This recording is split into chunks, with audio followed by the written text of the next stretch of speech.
మీకు cricket, kabaddi, football లాంటి games అంటే బాగా ఇష్టమా? అయితే నాస్టాప్ ప్రో యాప్ లో అడిగే కొన్ని సింపుల్ స్పోర్ట్స్ క్వశ్చన్స్ కి ఆన్సర్ చెప్పి పేటిఎం ద్వారా గానీ బ్యాంక్ అకౌంట్ ద్వారా గానీ పాన్ కార్డ్ అవసరం లేకుండా డబ్బుని పొందండి. డిస్క్రిప్షన్ లో ఉన్న ఈ యాప్ లింక్ డౌన్లోడ్ చేసుకుని ఎలాంటి రిఫరల్ కోడ్ అవసరం లేకుండా 100 బోనస్ మనీని పొందండి. ద సిటీ ఆఫ్ డెడ్, జనాలు సమాధుల్లో ఇల్లులు కట్టుకొని నివసించే నగరం ఒకటి ఉందని నేను మీకు చెప్తే మీరు నమ్ముతారా? అలా చెప్పిన వెంటనే జోక్ చాలా బాగుంది అని నవ్వుతారు. కానీ మీరు నమ్మినా నమ్మకపోయినా ఇది మాత్రం నిజం. కైరో, ఈజిప్ట్ బయట నివసించే ప్రజల యొక్క నిజం. ఇక్కడి ప్రజలు 7వ శతాబ్దంలో నిర్మించిన సమాధుల పైన తమ ఇళ్లను కట్టుకున్నారు. 1970లో కైరో, ఈజిప్ట్ లోని ఎత్తైన ప్రాంతాల్లో తుఫాన్లు ఎక్కువగా వస్తున్నాయని ఈ కింద ప్రాంతంలో ప్రజలు ఇల్లు కట్టుకోవడం నిర్మించారు. ఆ తర్వాత 1992లో వచ్చిన భయంకరమైన భూకంపం తర్వాత జనాలు ఇక ఆ సమాధుల్లోనే తమ యొక్క ఇళ్లను నిర్మించుకున్నారు. ఆ తర్వాత ఈజిప్ట్ గవర్నమెంట్ ద్వారా వారికి నీరు, కరెంటు సరఫరా చేశారు. ప్రస్తుతం ఈజిప్ట్ గవర్నమెంట్ వారిని అక్కడ నుండి షిఫ్ట్ చేసి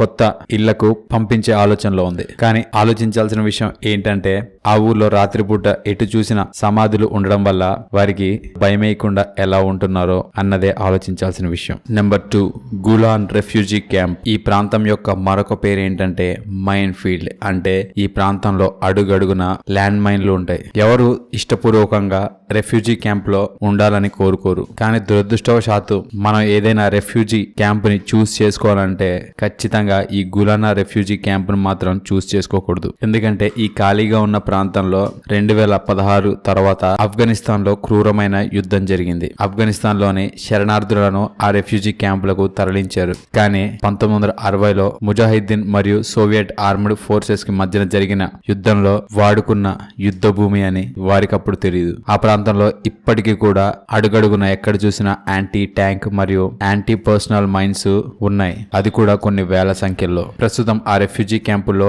24,000 మంది శరణార్థులు నివసిస్తున్నారు. కానీ అదృష్టవశాత్తు ఆ రెఫ్యూజీ క్యాంపుల చుట్టూ ఉన్న ల్యాండ్ మైన్స్ కారణంగా అక్కడి 24,000 ప్రజల్లో ఎవరి ప్రాణం కూడా పోలేదు. ప్రస్తుతం అక్కడి గవర్నమెంట్ చాలా వరకు ల్యాండ్ మైన్స్ ని తీసేసింది. ఆ రెఫ్యూజీ క్యాంపుల్లో సంవత్సరం నివసించిన లోపే చాలా మట్టుకు బాంబుల్ని డిటెక్టర్ల ద్వారా తీసేశారు.